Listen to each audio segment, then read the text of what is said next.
Hey, what's up guys? This is Anthony from Anthony's Customs, and for this review we are looking at the SH Figuarts Justice League version of Wonder Woman, which I am happy to tell you is significantly better overall than the Batman figure, which was at best pretty mediocre. It had a lot of stuff wrong with it and only a little bit of stuff right.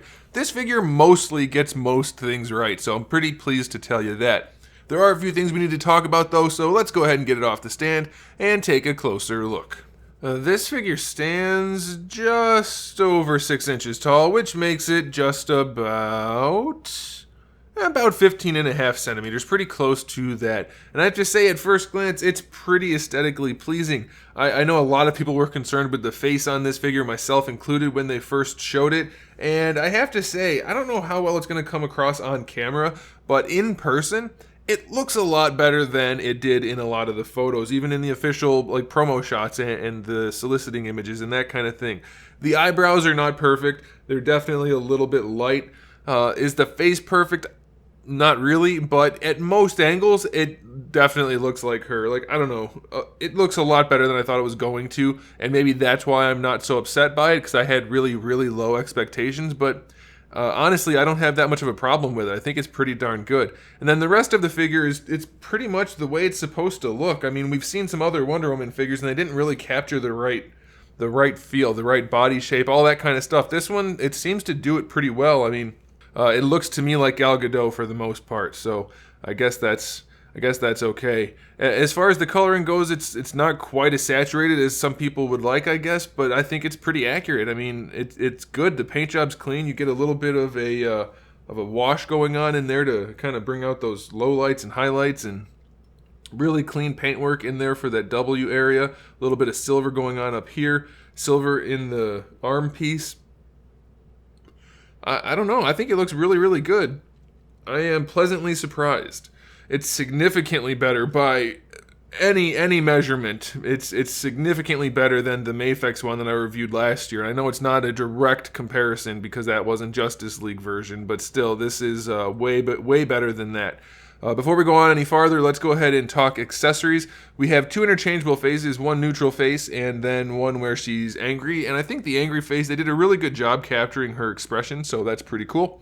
We have the 2 fist hands that come on her in the package, 2 gripping hands, and then 2 wide open hands. We do, of course, have her shield, which is a total pain in the ass to put on, but she does hold it very well once it's on, so that's good. We have her sword, which doesn't quite have a girthy enough handle for her to hold that well. I mean, it's not just going to fall out, but it can kind of just lean in her hand sometimes, so be aware of that. And then lastly, we have her bunched up lasso, which goes on her belt, and we have her wide open lasso, which can be used for posing, which is very cool. I like that they added that. Now, as far as articulation goes on this figure, it is mostly done really well. The biggest problem on this one is the hair. The hair is completely solid plastic, so this part down here is not going to flex at all. Luckily, it's a separate piece for the top part of the head, so you can move her head around a little bit independent of the hair, but that's mostly going to be for looking up and down. Looking side to side is going to be a lot more of a problem. You just really can't do it, and that's unfortunate. The other issue I have with it is that where the head pegs into the face, let's see if I can say it without stammering all over the place.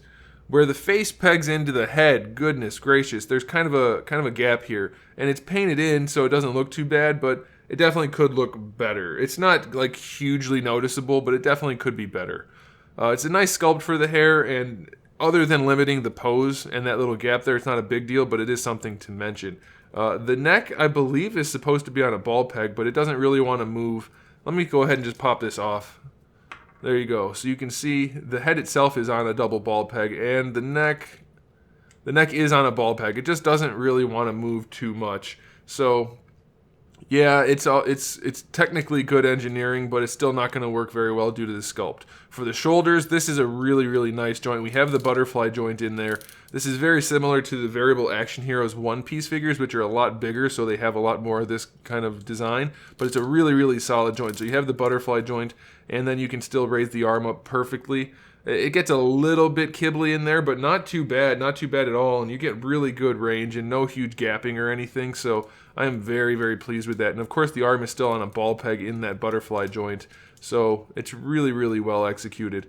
Unfortunately, the only bicep swivel you have is part of that shoulder, so that's going to be a little bit limited. You kind of have to tuck it in and use the butterfly joint. Definitely a little bit more limiting. But you do also get the elbow hinge, which you can swivel, so that's not too bad. Is it my favorite design? I'm never really a big fan of the elbow hinge where the two parts of the elbow split like that. You see how it creates kind of a mechanical look? It's not the best design in the world, but it's definitely sufficient. It's not a big deal. It's way better than 90 degrees, and it's not really gappy or anything, so that's okay. And then, of course, ball hinges for the wrist. That's pretty standard. For the diaphragm joint, you get a pretty good ball peg. I think it's a double, but it might only be a single. You can lean her forward pretty far, and then you can also lean her back pretty far, so that's good. Going side to side, not so much. You're going to get your rotation out of it, but it just doesn't want to lean unless you rotate it and then lean it, which is fine, but be aware, at least on mine, if I just try to lean it to the side, it doesn't really want to go. But go ahead and give it like a twist and lean, and it'll be fine. And then, of course, you have a ball peg at the lower torso also, which gives you a lot of range. Her skirt is a floating piece. It doesn't move a whole lot because it's pretty snug, but that's a good thing. She doesn't have any weird proportions because of it. And you can still get her legs out pretty far, so you can put her in some dynamic kicking poses. No problem there. Going all the way forward, no issues there. Going all the way back, no issues. Really no problem at all. And this is kind of set up like a Figma in that it has just a ball peg going into the torso, and then it's an upside down T, so you have a ball peg for each hip, and it works pretty nicely. You get a little bit of a thigh swivel out of it. Good sculpting, by the way, on the legs. It has a nice kind of organic look to it. For the knees, we have a double jointed knee, which is done really well. I don't think they could have done too much better with that joint, combining the armor and the actual articulation. It's really well done. Good range there. And then for the ankle, this is a little bit limiting. You can see how they have the thick part up here for the armor in the front and the back. That totally limits the hinge. You don't get a ton of range out of it, but it is your standard hinge, and you get a toe hinge, so you'll probably be okay. And if you really want to rotate it around, you can, and give yourself an ankle rocker. So yeah, I mean, it's not a perfect figure by any means, but I'm pretty impressed by it. I thought for sure it was going to have more problems than Batman. Wonder Woman has not had a good track record in terms of these kind of figures, but this one's really, really solid, easily better than Batman. So I have to say I recommend it. I'm pleased to have it. It's very well executed for the most part. So there you go, guys. Thanks for watching. Make sure you subscribe to the channel. I have new videos up every single day. We talk about action figures, movies, TV shows, video games, all kinds of fun stuff. So make sure you come back for that. Give the video a thumbs up if you liked it. And in the meantime, keep collecting.